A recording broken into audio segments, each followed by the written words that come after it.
Toxic parents are not only the ones who drink, shout, hit, or abuse. Toxic parent is also a person who's emotionally unavailable and doesn't tend to the child's emotional and psychological needs. A parent who is neglectful or absent or overly focused on themselves is also a toxic parent.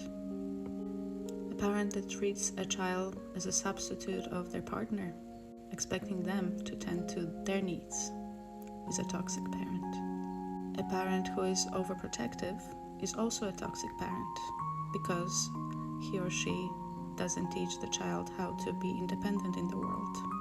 A parent who is over-demanding and making all of the life decisions for the child is also a toxic parent.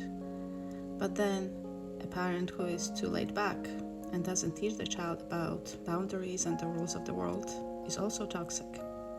Many people say that they had good childhood because the parents were together, they didn't get divorced, they had brothers, sisters, they had a home, they had food on their table.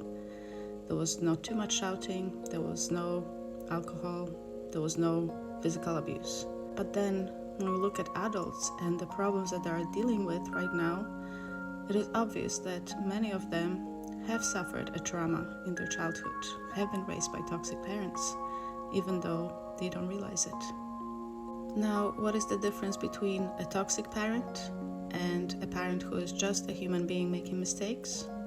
The difference is willingness to change and work on themselves to not repeat the hurtful behavior, to not repeat the same mistakes that they did in the past. A parent who listens to their child, whether it's a small child or a teenager or an adult child, and takes to heart what they're saying about the parent's behavior and changes that, is just a human being and not a toxic parent. Toxic parent is someone who doesn't admit their fault, who doesn't take accountability, and who never changes.